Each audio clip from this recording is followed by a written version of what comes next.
నాకత్యంత ప్రియులైన మిత్రులారా, సత్యాన్వేషకులారా, నా సహ విద్యార్థులారా, దైవారాధకులారా, దైవాభిమానులారా, రండి చిత్తగించండి.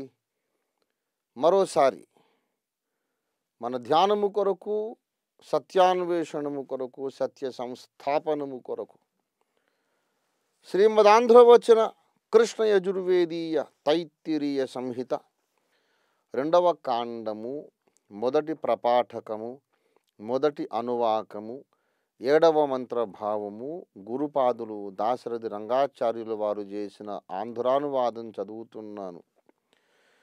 ఈ లోకమున ప్రజాపతి ఒక్కడే ఉండెను. అతడు ప్రజలను పశువులను సృష్టించదలచినాడు.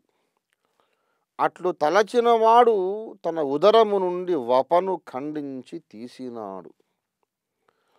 దానిని అగ్నిలో పడవేసినాడు.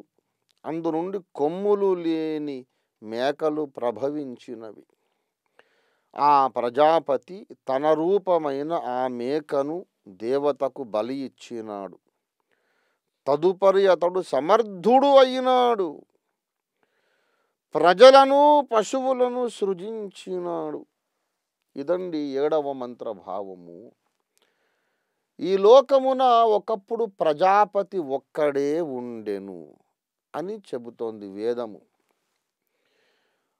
ఆ ఒక్కడే ఉన్నటువంటి ప్రజాపతి మనుషులను, మానవ జాతిని, పశువులను, పక్షులను, ఇతర ప్రాణికోటిని సృష్టించాలని సంకల్పించాడట.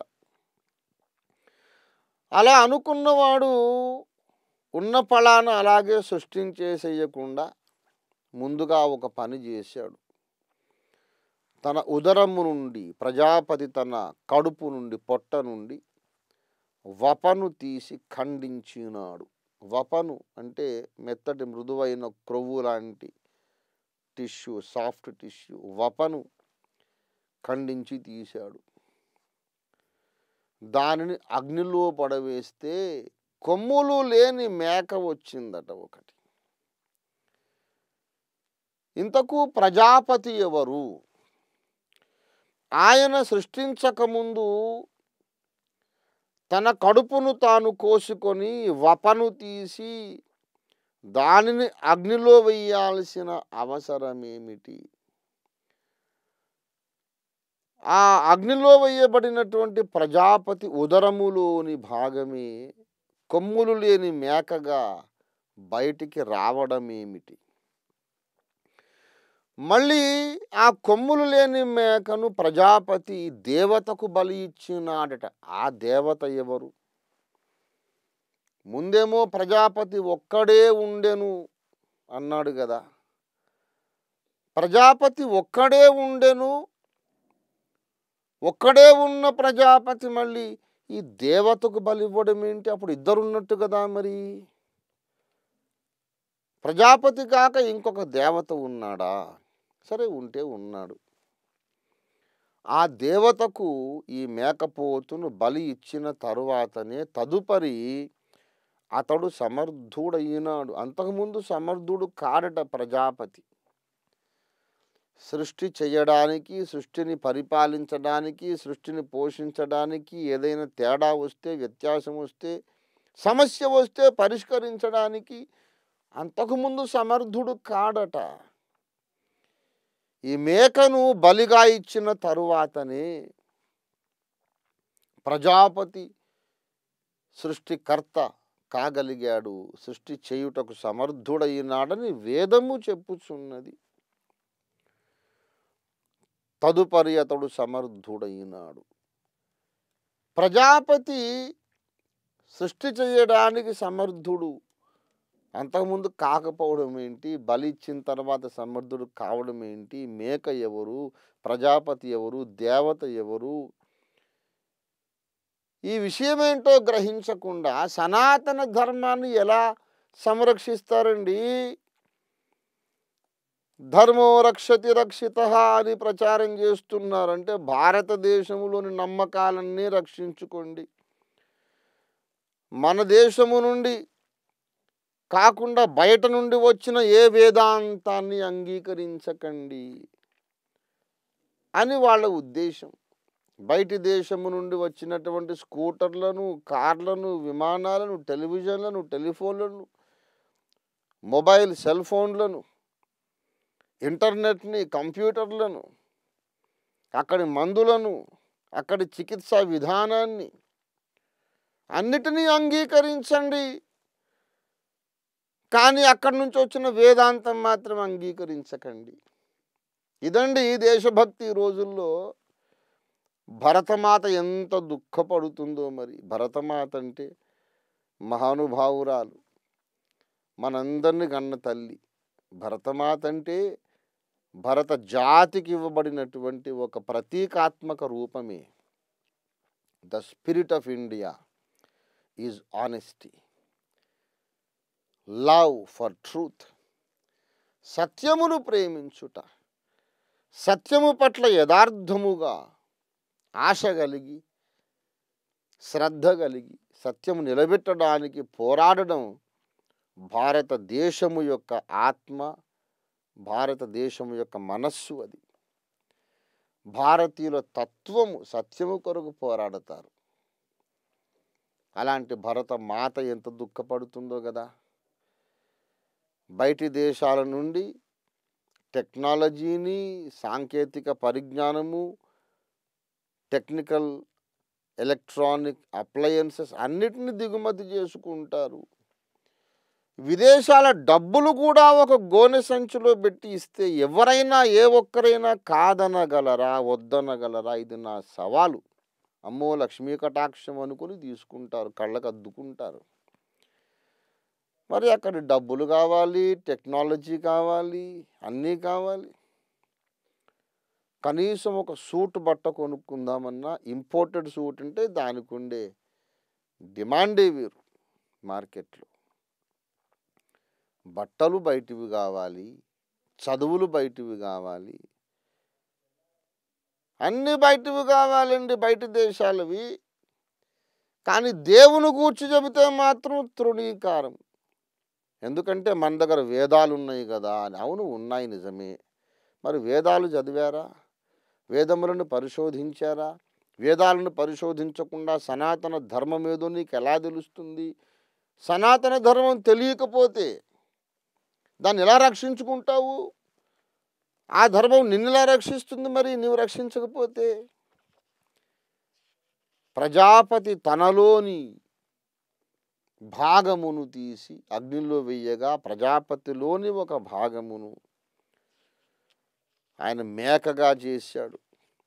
ఈ బలిని గూర్చి రాస్తూ గురుపాదులు రంగాచార్యుల వారు అంటున్నారు ఆఖరున, ఈ మంత్రమున ప్రజాపతి తన వప నుండి సృష్టించిన మేకను తన రూపమైన దానిని దేవతలకు బలి ఇచ్చినాడని చెప్పబడినది. బుద్ధ భగవానుడు ప్రాణి బలిని నిరోధించినాడు, అహింసామూర్తి, కరుణాసముద్రుడైనాడు అని ఆయన్ని ప్రశంసించి పరవశులైపోతున్నారు, తన్మయులైపోతున్నారు గురుపాదులు. ప్రజాపతి తనలోని భాగమును బలిగా ఇచ్చాడు అని చెబుతూ, అలాగూ చెప్పబడిన వేదము బ్రహ్మముఖోద్దిష్టమని చెబుతూ, వేదము భగవంతుని వాక్కు అని చెబుతూ, వేదములో చెప్పిన బలిని బుద్ధుడు నిరోధించాడని బుద్ధుణ్ణి మెచ్చుకుంటూ, మళ్ళీ సనాతన ధర్మాన్ని కాపాడుతామనడము ఏ రకమైన ఆలోచన విధానం అండి? విజ్ఞులందరూ ఆలోచించండి. సనాతన ధర్మమును బుద్ధుడు కాపాడలేదు, వ్యతిరేకించాడు, నిషేధించాడు, నిరోధించాడు.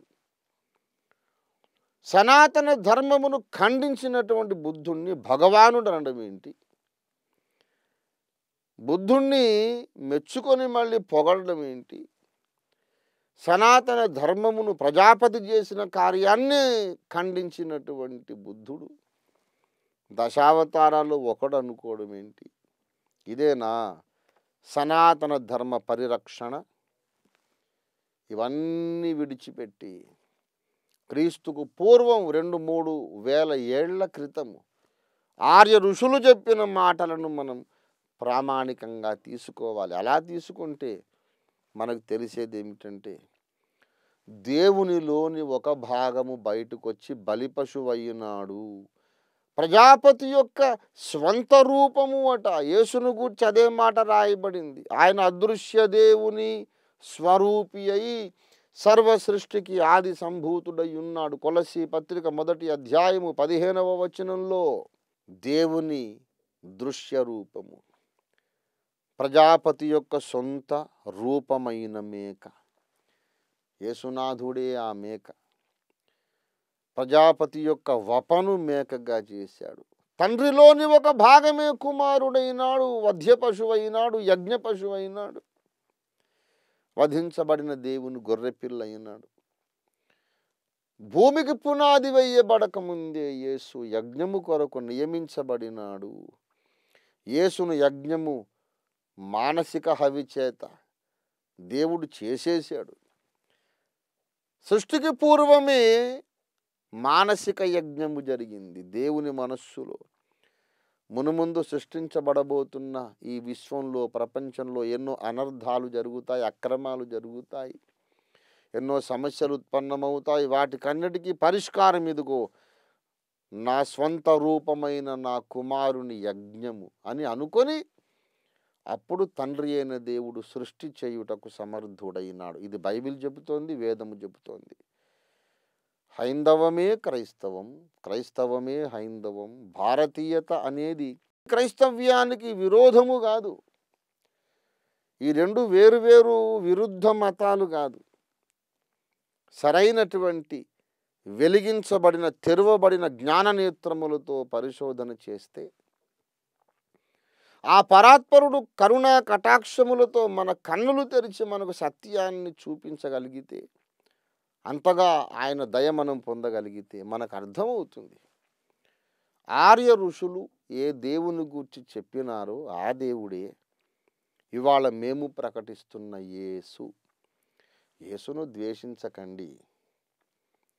ప్రజాపతిలో నుండి వచ్చినటువంటి యజ్ఞ పశువు యేసు.